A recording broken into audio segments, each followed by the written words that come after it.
السلام علیکم طلبہ، ہم نے اردو کی پچھلی کلاس میں سپاہی اور بٹمار کے دو اقتباسات کا مطالعہ کیا تھا اور اس پر مشقی سرگرمیاں بھی حل کی تھی۔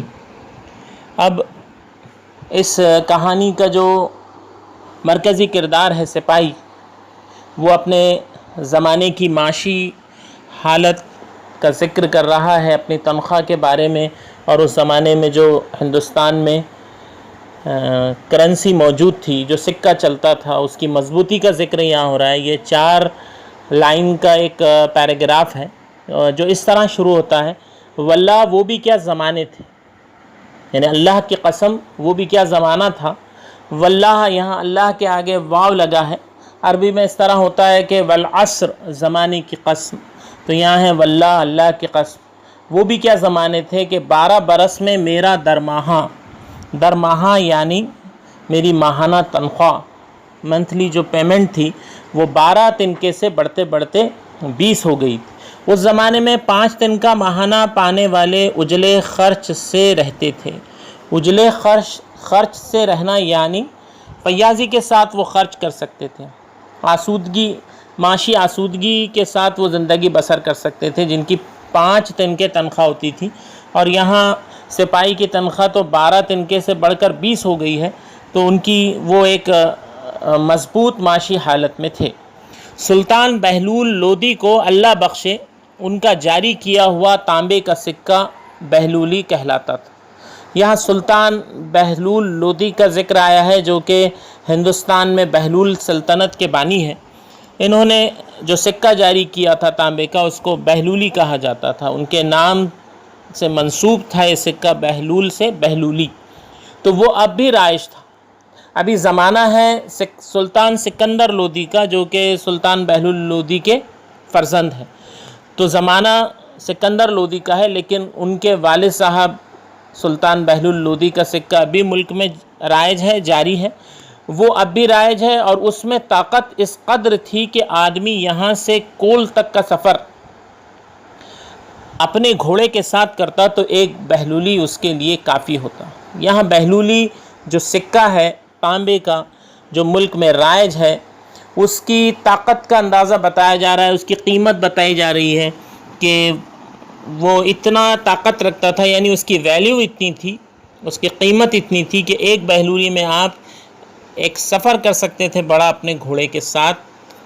مجھے اپنے گھوڑے کے ساز و یراق، یعنی گھوڑے کی دیکھ بھال کے لیے ساز و یراق کے معنی ویسے سامان جنگ کے ہوتے ہیں، اسلحے کے ہوتے ہیں، تو چونکہ یہ ایک سپاہی تھے، ان کے پاس گھوڑا تھا اور اسلحے کی دیکھ بھال ان کو کرنی پڑتی تھی اپنے جنگی سامان کی، اور ساتھ ہی سائز کا یہاں لفظ آیا ہے۔ سائز کے معنی ہوتے ہیں جو گھوڑے کی دیکھ بھال کرنے والا خادم ہوتا ہے، گھوڑے کی خدمت کرنے والے کو سائز کہتے ہیں۔ تو ان سب پر خرچ کرنے کے بعد سپاہی کے پاس ہر مہینے 3-4 تنکے وہ گھر بھجوا دیا کرتے تھے۔ تو یہ اس پیراگراف سے یہ پتہ چل رہا ہے کہ سپاہی کی جو معاشی حالت ہے وہ بہتر تھی۔ اب سلطان سکندر کا یہ 21واں سن جلوس تھا۔ سن جلوس یعنی تخت نشینی کا سال، یعنی سلطان کو بادشاہ ہوئے، سلطان ہوئے 21 سال گزر چکے تھے۔ جلوس کے معنی، لفظی معنی تو بیٹھنے کے ہوتے ہیں، لیکن اصطلاحاً جو ہے وہ بادشاہ کی تخت نشینی کے اس لیے استعمال ہوتا ہے، محاورہ بھی استعمال ہوتا ہے کہ انہوں نے جلوس فرمایا، یعنی تخت نشین ہوئے۔ تو میری بیٹی 12 برس کی ہو کر 13ویں میں لگی تھی، گھر سے خبر آئی کہ اس کی سگائی اور پھر بیاہ آئندہ برساتوں سے پہلے ہو جائے تو خوب ہو۔ اس پیراگراف میں ہندوستان کے اس وقت کی سماجی اور مذہبی حالات کا بھی ذکر ہو رہا ہے۔ اس میں بہت ساری شادی سے متعلق رسوم اور مسلمانوں کا جو ہندوؤں کے ساتھ رہن سہن تھا، اس کی وجہ سے ان کے لباس میں اور ان کے تہوار وغیرہ منانے میں جو ہندوانہ رسمیں جو شامل ہو گئی تھی، اس کا بھی ذکر ہو رہا ہے۔ تو ان کی بیٹی کی عمر صرف ابھی 13 برس ہے اور اس کی شادی کی فکر گھر والوں کو لگی ہوئی ہے، چونکہ اس زمانے میں بچپن کی شادی کا رواج تھا، بہت کم عمر میں شادیاں ہو جایا کرتی تھی، اسی کا یہاں ذکر ہو رہا ہے۔ سگائی سے مراد منگنی ہے، اور یہاں ایک لفظ آیا ہے بیہا۔ بیہا جو ہے یہ ہندی کا ایک لفظ ہے وواہ، تو وواہ کو ہی یہاں بیہا کیا گیا۔ اکثر ہندی اور مراٹھی کے جو الفاظ اردو میں ہیں وہ مراٹھی اور ہندی میں واو کے ساتھ لکھے جاتے ہیں، اور اردو میں آ کر واو بے میں تبدیل ہو جاتا ہے۔ جیسے کہ ہمارے اطراف میں بہت سارے ایسے گاؤں ہوتے ہیں جو اگر مراٹھی میں لکھے جائے تو اس کو واو سے لکھا جاتا ہے، جیسے واڑے گاؤں، اور وہ اگر اردو میں ہم بولتے ہیں تو اس کو باڑے گاؤں کہتے ہیں، یعنی واو کو بے سے تبدیل کیا جاتا ہے۔ تو یہاں وواہ کو بیاہ ہو گیا ہے۔ تو شادی کی بات ہو رہی ہے سپاہی کی بیٹی کی کہ آئندہ برساتوں سے پہلے ہو جائے تو بہت بہتر ہو جائے، جبکہ اس کی عمر ابھی 13 برس ہی ہے۔ مجھے بلایا گیا تھا جا کر سب معاملات طے کر دوں۔ ہر چند کے خدا وند عالم سلطان سکندر نے شرع شریف کی پابندی پر بہت کچھ زور دیا تھا، لیکن ہم ان اطراف کے گنوار مسلمانوں میں ہندوؤں کی بوباس ابھی بھی بہت کچھ باقی تھی۔ ہر چند کے جس قدر ہو سکے خداوند عالم، یہاں سلطان سکندر کے لیے ایک صفاتی نام استعمال ہوا ہے۔ خداوند فارسی کا لفظ ہے جس کے معنی حاکم کے ہوتے ہیں، تو خداوند عالم یعنی دنیا کے حاکم سلطان سکندر نے شرع شریف، شرع کے معنی ہوتے ہیں شریعت، اسلامی قوانین کو شریعت کہا جاتا ہے، شریعت محمدی بھی ہم اس کو کہہ سکتے ہیں۔ تو اس کی پابندی کے اوپر زور دیا تھا، اصرار کیا تھا، تاکید کی تھی۔ کسی امر کی طرف توجہ مبذول کرانا تاکید کے ساتھ، تو اس کو ہم کہتے ہیں کہ زور دینا۔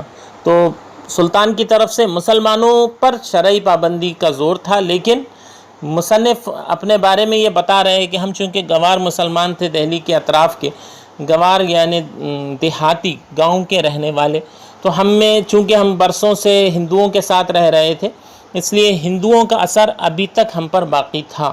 بوباس باقی رہنا یعنی اثر باقی رہنا۔ جمعے کے سوا ہر دن ہم لوگ ہندوانی دھوتی پہنتے تھے۔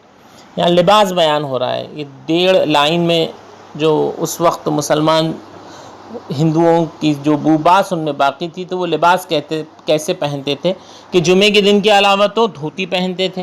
جمعے کو البتہ دوبر کا ڈھیلا سفید پاجامہ، دوبر کے معنی ہوتے ہیں جس کا عرض بڑا ہو، جس کی چوڑائی زیادہ ہو، تو چوڑا یہ دوبھر گاڑے کا یعنی موٹے سوتی کپڑے کا چوڑا پاجامہ پہنتے تھے، اور محمودی کرتا یعنی ململ کا کرتا، یہ صرف جمعے کے دن لباس پہنا جاتا تھا، باقی دن تو ہندوانہ دھوتی پہنی جاتی تھی۔ اور عورتیں گھر سے باہر نکلتی تھی لیکن لمبا گھونگھٹ کاڑ کر۔ ایک لفظ آیا ہے کاڑنا، آج بھی ہمارے دیہاتوں میں یہ لفظ رائج ہے۔ کاڑنا کے معنی نکالنے کے ہوتے ہیں، حالانکہ اردو میں اب یہ لفظ متروک ہے، ترک کر دیا گیا ہے۔ بہت سارے ایسے لفظ ہیں جو اردو میں اب متروک ہے، پہلے رائج تھے، مثلاً کاڑنا، تلے، کباڑ، اس طرح کے الفاظ اب متروک ہو چکے ہیں۔ چٹانا، یہ بہت سارے ہمارے دیہاتوں میں اس طرح کے الفاظ استعمال ہوتے ہیں۔ یہاں ایک کاڑنے کا لفظ استعمال ہوا، گھونگھٹ کاڑ کر یعنی گھونگھٹ نکال کر۔ ہر گھر میں ایک صندوق تھا جس میں دیوالی اور دسہرے اور عید، بقر عید اور شب رات کے لیے روپیہ پس انداز کیا جاتا تھا۔ چونکہ ملک میں آج کی طرح بینکوں کا نظام نہیں تھا، اس لیے لوگ بچت کے لیے جو پیسہ پس انداز کر کے رکھتے تھے، اس کے لیے گھر ہی میں صندوق ہوا کرتے تھے۔ یہاں 2 ہندو تہواروں کے نام آئے ہیں، دیوالی اور دسہرہ، اور 3 جو نام آئے ہیں وہ مسلمانوں کے تہواروں سے متعلق ہے۔ عید سے یہاں مراد عید الفطر ہے، بقر عید سے مراد عید الاضحیٰ ہے، اور شب رات جو ہے وہ شب برات کو کہا جاتا ہے، جو کہ ہمیں جیسے پتہ ہے کہ شعبان کی 15ویں شب کو یہ ہوتی ہے۔ تو ان کے لیے روپیہ پیسہ سال بھر سے جمع کیا جاتا تھا، تن کا جوڑا جاتا تھا۔ شادی کی رسمیں بہت کچھ ہندوانہ تھی۔ اب شادی کی بات ہو رہی ہے، پہلے لباس بیان ہوا، پھر تہوار بیان ہوئے، اب شادی کی جو رسمیں تھی اس میں بھی بہت ساری ہندوانہ رسمیں، آج بھی ہمارے ہاں کی شادی کی رسموں میں بہت ساری رسمیں ہندوانہ ہیں۔ اب اس میں یہ بیان کر رہے ہیں کہ کنیا دان یا جہیز کی صورت نہ تھی. یہ اچھی بات ہمارے یہاں علم میں آ رہی ہے کہ یہ 16ویں صدی کے ہندوستان کی تصویر پیش ہو رہی ہے. 16ویں صدی تک ہندوستانی مسلمانوں میں جہیز کی صورت نہ تھی، لیکن لڑکے والے شادی سے پہلے منگنی لے کر ضرور آتے اور اس موقع پر شادی سے کچھ ہی کم خرچ ہوتا. البتہ سگائی کی رسم یا منگنی کی رسم 16ویں صدی سے ہی چلی آ رہی ہے مسلمانوں میں، اور اس پر آج بھی ہم دیکھتے ہیں کہ شادی سے کچھ کم ہی خرچ ہوتے ہیں. نکاح کے بعد رخصتی، جسے ہم لوگ گون یا گونا کہتے تھے، اکثر بہت دیر سے ہوتی تھی. نکاح کے بعد رخصتی کا وقت اسی دن نہیں ہوتا تھا. آج کل یہ ہمارے ہاں ایک اچھا رواج قائم ہوا ہے کہ شادی ہی کے دن رخصتی ہو جاتی ہے، لیکن اس زمانے میں 3 رسمیں یکے بعد دیگرے ہوتی تھی، جس کا ذکر آگے آ رہا ہے کہ ہندوؤں کی طرح ہمارے یہاں بچکانہ شادی کا رواج تو نہ تھا. بچکانہ شادی یعنی چائلڈ میرج، بچپن کی شادی، جو کہ ہندوستانی قانون کے تحت اب جرم ہے، اور 1978 سے جو منیمم ایج ہے ہمارے یہاں شادی کی، لڑکی کے لیے 18 سال اور لڑکے کے لیے 21 سال. لیکن یہ اس زمانے کی 16ویں صدی کی بات ہو رہی ہے. ہندوؤں میں بچکانہ شادی کا رواج تھا، مسلمانوں میں اس وقت بھی بچوں کی شادی کا رواج نہیں تھا. لیکن 3 چیزیں یہ کہہ رہے ہیں، لیکن منگنی، پھر نکاح، پھر گون یعنی رخصتی کی رسمیں کچھ نہ کچھ وقفے سے ادا ہوتی تھیں. یعنی یہ شادی کرنا ہے تو 3 رسمیں ہوتی تھیں، منگنی، نکاح اور رخصتی. جیٹھ نکل کر اشاڑ کی آمد تھی. یہ 2 ہندوستانی مہینوں کے نام یہاں ہیں، جیٹھ اور اشاڑ. جیٹھ یہ مہینہ ختم ہو چکا تھا اور اشاڑ کی آمد تھی. آمد ہونا یعنی اس کے آثار شروع ہو چکے تھے، آنے کی دھوم تھی. جب میں نے گھر جانے کا ارادہ کیا، 300-350 تنکوں کا انتظام میں نے کر لیا تھا کہ مصارف شادی اس سے کم بھلا کیا ہوں گے. شادی کرنے کے لیے 300 سے 350 تنکوں کا انتظام سپاہی کر چکا ہے. مصارف شادی، شادی کے اخراجات، شادی کے خرچ کے لیے انہوں نے یہ اندوختہ کیا تھا، پس انداز کیا تھا روپیوں کو. ارادہ تھا کہ شام ہونے سے پہلے، لیکن عصر کے بعد چل نکلوں کہ موسم ٹھنڈا ہو چکا ہوگا. ایک منزل کرتے کرتے غروب آفتاب ہونے لگے گا. کہیں کوئی اچھی سرائے دیکھ کر رات گزار لوں گا اور صبح ٹھنڈے ٹھنڈے اپنے گاؤں ننگل خرد پہنچ لوں گا. سرائے کے سے مراد یہاں اس زمانے میں جب سفر کیے جاتے تھے، درمیان میں مسافروں کے ٹھہرنے کے لیے انتظامات ہوتے تھے، جس کی آج کی مثال ہم ہوٹلز یا پھر لاج وغیرہ سے لے سکتے ہیں. سرائے اس زمانے میں ہوتے تھے. وہاں یہ انہوں نے سوچا کہ میں رات میں سرائے میں رات گزاروں گا اور صبح پھر دوبارہ سفر طے کر کے میں اپنے گاؤں ننگل خرد، یہاں گاؤں کا نام پتہ چل رہا ہے سپاہی کے. خرد یہاں ایک لفظ آیا ہے جو ایک فارسی کا لفظ ہے، جس کے معنی چھوٹے کے ہوتے ہیں. آج بھی ہمارے یہاں بہت سارے جو دیہات ہیں، مراٹھی میں یہ لفظ ہلکے پھلکے تلفظ کی تبدیلی کے ساتھ رائج ہے. ہم خرد تو نہیں کہتے مراٹھی میں، اس کو خرد کہتے ہیں. تو چھوٹے جو گاؤں ہوتے ہیں، اگر ایک ہی نام کے 2 گاؤں ہیں تو چھوٹا ہے تو خرد کہتے ہیں اور بڑا ہے تو بزرگ کہتے ہیں. بزرگ جو یہ ہے اردو فارسی کا بزرگ ہے، اور خرد جو ہے یہ فارسی کا خرد ہے. تو یہاں یہ جو نام آیا ہے ننگل خرد، یہ سپاہی کا گاؤں ہے. وہاں یہ جا رہے ہیں، ابھی سفر میں ہیں. زاد سفر بہت تھوڑا رکھا. سفر کا جو سامان ہے، زاد سفر، زاد کے معنی توشے کے ہو رہے ہیں. سفر کا جو توشہ ہے بہت تھوڑا ہے. تحفے تحائف کی ضرورت نہ تھی کہ سارا سامان شادی اور دیگر رسوم شادی کے لحاظ سے گھر کی عورات ہی کو خرید کرنا تھا. تحفے تحائف انہوں نے دہلی سے ساتھ میں نہیں لیے اپنے گاؤں کے لیے جب نکلے. اس کی وجہ یہ تھی کہ بیٹی کی شادی ہونے والی تھی، اور سارا شادی کا جو سامان ہے اور رسوم شادی کو جن اشیاء کی ضرورت پڑتی ہے وہ سب گھر کی عورتیں ہی خریدنے والی تھی. عورات، یہ عورت کی جمع ہے. اکثر ہمارے یہاں یہ جمع استعمال نہیں ہوتی ہے. عورت کی جمع عورات یہاں استعمال ہوئی ہے. ہم اس کو جملے کی مناسبت کے اعتبار سے عورت کی جمع عورتیں ہی استعمال کرتے ہیں، لیکن یہاں مصنف نے عورات، یہ عورت کی جمع استعمال کی ہے.